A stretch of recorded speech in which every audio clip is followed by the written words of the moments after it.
पिछले एक सप्ताह से नागौर जिला पुलिस तरह तरह की बदनामी झेल रही है। इसके बावजूद ऐसा लगता है कि पुलिस कर्मियों ने ये बिल्कुल ठान लिया है कि हम पर इन बातों का कोई असर नहीं पड़ेगा और ना ही हम अपना रवैया सुधारेंगे। ये बात मैं इसलिए कह रहा हूँ क्योंकि गत रात्रि में यानी शुक्रवार रात्रि में एक ट्रक ड्राइवर के साथ जो घटना हुई, जो बर्ताव हुआ, वो बहुत ही हैरान कर देने वाला और चिंताजनक है। जैसा ट्रक ड्राइवर ने आरोप लगाया है, उससे ये लगता है कि इस ट्रक ड्राइवर को कई घंटों तक एक इनोवा कार में अपहरण करके रखा और उससे 75,000 रुपए की एक तरीके से लूट कर ली गई। लूट करने वाले कथित रूप से 2 पुलिसकर्मी और बाकी अन्य लोग बताए जा रहे हैं। इस चौंकाने वाले मामले की परतें कुछ ऑनलाइन है और कुछ ऑफलाइन भी है। बड़ी बात यह है कि जो रकम इनसे ली गई उनमें से 50,000 रुपये तो ऑनलाइन ही ट्रांजैक्शन करवा दिए। अब आप सोचिए कि उन लोगों ने कितनी हिम्मत दिखाई, उनके हौसले कितने बुलंद है। तो इस पूरी बात को पहले समझते हैं। हमारे साथ नरपत राम है जो कि श्री बालाजी थाना क्षेत्र में आने वाले मुंडासर गांव के। अच्छा नरपत जी, बताइए कि क्या घटना हुई थी और कैसे शुरुआत हुई थी और आप कहाँ से किधर जा रहे थे? हम छिल्ला से जा रहे थे घर, हम्म, तो पीछे से गाड़ी लेके आए। ये कितनी बजे बात हुई? ये रात को 10:30 बजे। हम्म, तो उसने बोला हमको जाना है घोड़ा रण, हम्म, कौन सा रास्ता जाएगा? तो मैंने बोला साहब ये सीधा रास्ता जाएगा। तो उसने उठा के गाड़ी के अंदर डाल लिया आपको? मेरे को। और उनके पास गाड़ी इनोवा? इनोवा ठीक है, इनोवा कितने गाड़ी, जने थे वो? 4 जने थे। हम्म, तो गाड़ी के अंदर डालने के बाद में बोला हम डीएसटी वाले हैं, हम्म, हम आए बीकानेर से। हम्म, और मैं फिर बोला हम आए नौका से। तो बोला आपको पैसा देना पड़ेगा, ऐसे नहीं छोड़ेंगे। अच्छा, तो मैंने बोला सर पैसा कहाँ से लेके आए, क्या बात क्या हो बताओ। बोला नहीं तो हम आपको दूसरी खारोई में डाल देंगे, किसी दूसरी में, कोई अफीम में या डोडा अमल में। अच्छा, तो मैंने बोला सर हमारा तो कोई काम है नहीं। तो बोला पैसा देना पड़ेगा। तो फिर हमने रात को पैसा मंगवाया और पैसा दिया। आपने ये जो आप मुझे ट्रांजैक्शन बता रहे हो, हाँ, ये अलग अलग मंगवाई है ना? अलग अलग मंगवाई। हाँ, तो अब इसको अपन समझते हैं पूरा। हाँ, तो अब नरपत जी का जो कहना है ना, उसके मुताबिक ये है कि जब इनको आ, इनोवा गाड़ी में डाल लिया, उसके बाद इन्होंने क्या करा कि अपने दोस्त को फोन किया आपने? हाँ, दोस्त को फोन करके उससे पैसे मंगवाए, जिसका नाम है नंदू नाई। उनसे 30,000 रुपये इन्होंने अपने खाते में मंगवाए, नरपत राम जांदू के खाते में, ताकि उनको देने थे। और उन्होंने डिमांड कितनी करी आपसे? 2 लाख भी कि भाई 2 लाख रुपए तो और आपको छोड़ छोड़ देंगे। ठीक है। तो जब 30,000 रुपये मंगवाए तो उसके बाद उन्होंने अपना काम शुरू किया। काम शुरू। मैं 1 मिनट इसको लगा लेता हूँ। 30,000 रुपये लेने के बाद उन्होंने सोचा कि भाई इस पैसे का यूज कैसे करेंगे, कहाँ डालेंगे। तब ये सारी चीजें शुरू हुई। देखिए, पहला ट्रांजैक्शन उन्होंने रात्रि में 12:27 पर किया, 18 अप्रैल, संजय उपाध्याय के खाते में, लेकिन ये फेल्ड हो गया। ठीक है। उसके बाद इन्होंने दूसरा ट्रांजैक्शन किया 12:02 पर, लेकिन 30,000 का, वो भी फेल्ड हो गया। अब देखिए इनके कितने हौसले बुलंद है कि इनके ट्रांजैक्शन 2 बार फेल हो गए, लेकिन फिर भी उन्होंने अपना काम जारी रखा क्योंकि पैसे हड़पने थे। फिर तीसरा ट्रांजैक्शन हुआ सक्सेसफुली 12:08 पर। यह कैसे हुआ? दरअसल ये जो 10,000 रुपये निकले, ये एसबीआई के नौका के एटीएम से निकले और इसमें क्यूआर कोड की मदद ली गई थी ना। हाँ, तो जो तीसरा ट्रांजैक्शन इनके सफल हुआ कि इनको पता चला, जो भी वो लोग हैं, कि भाई ऑनलाइन तो पैसे जा नहीं रहे, क्योंकि हो सकता है कि इनका जो अकाउंट है नरपत जी का, उसमें ज़्यादा ट्रांजैक्शन होता नहीं होगा। तो फिर 10,000 रुपये इन्होंने एसबीआई नौका के एटीएम से निकाल लिए 12:08 पर। अब बात शुरू होती आगे। जो पैसे मंगवाए नंदू से इन्होंने, उनमें से फिर दूसरा ट्रांजैक्शन किया किसी शक्ति सिंह के खाते में 12:25 पर, और वो है 5,000 रुपये। तो 10 और 5 हो गए 15।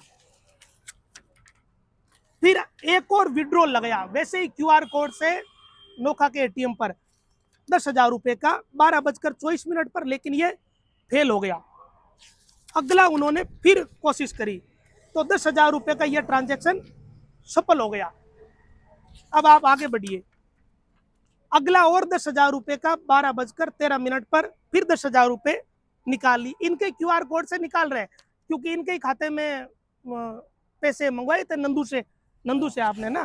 बोला आपके अकाउंट में पैसा मंगा लो। फिर एक और कोशिश करी उसी शक्ति सिंह के खाते में, ये ट्रांजैक्शन फिर 12:25 पर 18 अप्रैल ये फेल हो गया शक्ति सिंह के खाते में। और फिर उन्होंने एटीएम से फिर कोशिश करी, क्यूआर कोड स्कैन करके आजकल पैसे निकलते हैं, 12:15 पर ये भी फेल हो गया। तो आगे फिर कोशिश हुई, 12:15 पर एक और कोशिश हुई, ये भी फेल हो गया। फिर 20,000 की कोशिश हुई शक्ति सिंह के खाते में पैसे डालने की, ये भी ट्रांजैक्शन फेल्ड हो गया। अब इसके बाद क्या हुआ, जब इनको लगा कि ये सारे ट्रांजैक्शन फेल हो रहे हैं, तो इन पे फिर दबाव बनाया, जैसा कि इन्होंने अभी मुझे बताया, और अपनी शिकायत जो एसपी रोशन मीणा को दी उसमें भी कहा। तब इन्होंने और प्रेशर बनाया, तो आखिर में 15,000 रुपए उन्होंने इनके खाते से किसी किशन उपाध्याय के खाते में डाले। ये हुआ 12:35 पर 18 अप्रैल। ये तो सारा है ऑनलाइन ट्रांजैक्शन जो हुआ कुल 50,000 रुपए। अब इनका कहना है कि मेरे से पैसे हड़पे गए 75,400। बाकी के पैसे उन्होंने कैसे हड़पे? मेरे जेब से निकाल लिए। आपके जेब में थे ना? हाँ, 25,400 रुपए निकाल लिए। तो इस तरीके से उन्होंने ये पूरा किया। अब मुझे बताओ, आपको कैसे पता चला कि ये पुलिस वाले हैं? हमको तो वो सिविल वर्दी में थे, हमने सोचा भाई पुलिस वाले हैं, कौन है क्या पता नहीं। फिर अब तक वो नाम ले एक दूसरे का ले रहे थे। क्या नाम लिया उन्होंने? उसने एक तो बोला अशोक नाम लिया, एक कोई और था बोला मैं थानेदार हूँ ऐसा बोला। फिर मेरे को दिखे पिस्तौल। अच्छा, ठीक है। फिर वो फुल दारू पी रहे थे। हाँ, तो बोला तुम पैसा मंगवा, नहीं तो हम तुम्हारा काम कर देंगे। अच्छा, ये घटना हुई जो चिल्ला मुकाम जो बीआरओ रोड है वहाँ पर है ना? वहाँ से आपको गाड़ी में डाला। उसके बाद ये कहाँ ले गया आपको? ये लेके गया फिर पिंपासर, शेवड़ी, थवरिया उधर। और नोखा कब पहुंचे आप? नोखा 12 बजे लगभग। और नोखा में जब ये ट्रांजैक्शन हो गया सारा, उसके बाद क्या हुआ? उसके बाद में पैसा निकाल के और 1-1:30 बजे रात को बाईपास पे ले जाके छोड़ दिया। तो आपकी बाइक तब तक वहीं पड़ी रही जहाँ से आपको उठाया? हाँ, वहीं। अच्छा, फिर जब उन्होंने छोड़ दिया आपको, तब उसके बाद आपने किसकी मदद ली, कैसे हुआ? फिर मैंने कोई किसी को फोन करके गांव से बुलवाया सामने। ओके, ये बात। और आपको सुबह कंफर्म हुआ कि ये पुलिस वाले हैं या रात में पता चल गया? सवेरे पता चला ये पुलिस वाले हैं। मोटे तौर पर रात को अंदाजा हुआ होगा ना? 2 पुलिस वाले, सुबह पता चला भाई 2 पुलिस वाले थे, 2 औरतें हैं।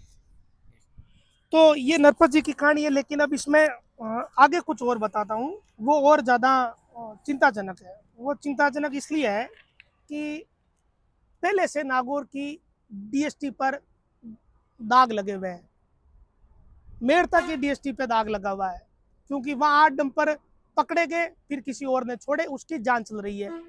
ऊपर से इन सारी स्थितियों के बावजूद जब पुलिस वालों को सस्पेंड कर दिया, उधर आईजी के निर्देश पर एसपी जांच करवा रहे हैं, इन सारे हालातों के बीच ये सब कुछ हुआ।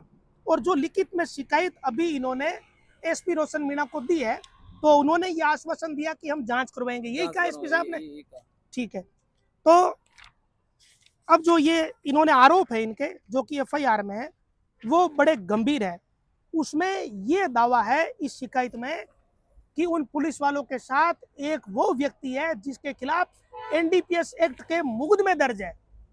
तो अब आप सोचिए, एक व्यक्ति को तो चलते रास्ते से रुकाकर ये कहा जा रहा है कि पैसा दे, नहीं तो अफीम या डोडा के मुकदमे में फंसा देंगे। दूसरी तरफ उनके साथ वो व्यक्ति मौजूद है जिसके खिलाफ पहले से मुकदमे दर्ज है, वो शायद जेल जाकर भी आया हुआ है। तो ये संभवित बात है। अभी जो इन्होंने कहा है कि भाई नंदू से जब पैसे मंगवाए और मेरा एक वीडियो भी बनवाया, आपका वीडियो भी बनवाया इन लोगों ने? वीडियो बनवाया। क्या वीडियो बनवाया? बोला आप बोलो मेरे पास में इतना किलो डोडा चूरा है। कितना का बोला? बोला 20 किलो बोलो। तो मैंने बोला भाई 20 किलो डोडा चूरा है, कौन सा गांव है तुम्हारा, पूरा एड्रेस बताओ। अगर बोला एक बात किसी को बता दी तो हम तेरे पे केस कर देंगे। अच्छा, और आपके पास कुछ था ही नहीं? कुछ भी नहीं था। और उनके पास हाँ। गाड़ी में कुछ था क्या? उनके पास में वो दारू की बोतलें थी और एमडी खा रहे थे। ओ, तो ये मामला तो बड़ा गंभीर है जो हालात लग रहे हैं। अब इसकी जो स्थिति है कुछ और क्लियर करते हैं आपके सामने। अब इनका जो आरोप है कि इनको चिल्ला सेवड़ी पिंपसर थावरिया होते हुए नौका ले गई। ये देखिए जो उस क्षेत्र के हैं उनको अच्छे से पता है, ये बीआरओ रोड है और वो मुकाम तक जाती है। उसके बाद लिंक रोड है जो नोखा और अलग अलग क्षेत्रों में बीकानेर के अलग अलग हलकों तक पहुंचती है। यहाँ जो इन्होंने लिखित में शिकायत दी है उसमें इनका ये कहना है नरपत जी का कि पुलिस थाना श्री बालाजी का एक पुलिसकर्मी है जिसका नाम है अशोक कुमार मीणा, और दूसरा जो है जो गाड़ी चला रहा था शायद है ना, उसका नाम है रतिराम मीणा, और तीसरा जो व्यक्ति है उस पर एनडीपीएस एक्ट के मुकदमे दर्ज है। अब उसका नाम अभी हम डिस्क्लोज जो करेंगे वो भी चौंकाने वाली बात है। नाम आया डूंगरदान का। तो आप सोचिए कि जो लोग जिन पर एनडीपीएस एक्ट के आरोप है वो तो पुलिस वालों के साथ घूम रहे हैं, और एक गांव का ट्रक ड्राइवर जो मुश्किल से कुछ दिन अपने घर रहता है और घर का सामान लेकर घर जा रहा था, तब उसको इस तरीके से इन लोगों ने दबोच लिया। अब संजय उपाध्याय कौन है जिनके खातों में ट्रांजैक्शन हुए, शक्ति सिंह कौन है जिनके खातों में ट्रांजैक्शन हुए, और सबसे बड़ी हैरानी भरी बात यह है कि इन लोगों ने एटीएम पर जाकर पैसे निकाल लिए जाहिर तौर पर। अच्छा, वहां भी मुंह बांध कर गए? मुंह बांध के गए। तो वहां भी कोशिश करी कि भाई बचे, लेकिन अब देखिए जब इतना कुछ हुआ है तो शायद ही, अगर ये इन सारी बातों में सच्चाई है जो नरपत जी ने कही अगर है, तो शायद इस मामले में भी अब नागौर पुलिस पर एक और गंभीर आरोप है। और वैसे ही पुलिस के लिए ये परेशानी वाली स्थिति पिछले कई दिनों से चल रही है, और ये जो मामला है ये और ही हैरानी भरा है। तो मेड़ता की डीएसटी के बाद नागौर डीएसटी और अब श्री बालाजी पुलिस, और बड़ी बात यह है कि उन लोगों ने नाम का इस्तेमाल किया फिर डीएसटी का, और कहा कि हम नौका बीकानेर की डीएसटी है ना, क्योंकि वो बॉर्डर का इलाका है श्री बालाजी अलाय वाला। अब देखने वाली बात ये कि अब एसपी ने ये कहा है कि वो इन्वेस्टिगेशन इसकी करवा रहे हैं, तो जब इन्वेस्टिगेशन होगा तब इसका क्या नतीजा निकलेगा, ये बहुत ही विचित्र स्थिति है। बहुत चिंताजनक बात है कि एक ट्रक ड्राइवर जो बड़ी मुश्किल से जैसे तैसे अपना घर चलाता है, उससे इस तरीके से 75,000 रुपये ले लिए गए, ये डर दिखाकर कि तुझे डोडा पोस्ट या अफीम के मुकदमे में फंसा देंगे। वीडियो बना लिया कि मेरे पास 20 किलो डोडो है। अगर वो 20 किलो डोडा थे इनके पास तो वो कहीं तो होंगे, तो वो अगर पुलिस वालों ने अपनी कस्टडी में रखे तो भी वो बहुत गंभीर बात है। तब तो उनके खिलाफ एनडीपीएस एक्ट का मुकदमा होना चाहिए। अगर ऐसी चीज है तो ये पूरी स्थिति है। अब देखने वाली बात यह है कि इस मामले में जब जांच होगी तो क्या नतीजे निकलते हैं, और आज इन्होंने एसपी को ज्ञापन देने के साथ ही ये कोशिश कर रहे हैं कि हम इस मामले में एसीबी की भी मदद लें। तो नरपत जी, आप कितने टाइम से चला रहे हो ट्रक वगैरह? 8 साल हो गए। खुद का ही ट्रक है आपका? खुद का गाड़ी। तो आप गाड़ी से कितने दिन पहले घर आए थे? 2 दिन पहले। 2 दिन पहले आए थे ना? उन्होंने उतरते ही आपसे पूछा होगा कि आप क्या करते हो काम? पूछा। तो गाड़ी उनको चला रहे हैं। गाड़ी चलाते हाँ, आपने गाड़ी ये चला कह रहा। दिया, तो आप समझ गए होंगे। ये एक अंदाजा रहता है मोटा मोटी सबको कि अगर ये ट्रक ड्राइवर है तो हो सकता है कि डोडा पोस्ट या अफीम का छोटा मोटा सेवन करता होगा, तो वो दबाव में आ जाएगा। लोग बहुत दिमाग लगाते हैं अपना, और कई बार जरूरत से ज़्यादा दिमाग लगाते हैं। अगर जरूरत से ज़्यादा दिमाग लगाते हैं तभी ऐसे हालात बनते हैं। अगर इनकी बात में सच्चाई नहीं होती या इनकी बात में दम नहीं होता तो ये इतने ट्रांजैक्शन वगैरह नहीं होते। अब इसका नतीजा कैसे निकलेगा, क्या हालात है पूरे, ये हो सकता है कि जल्द ही इस मामले में कोई कार्रवाई हो जाए, तब जाकर पता चलेगा। नमस्कार।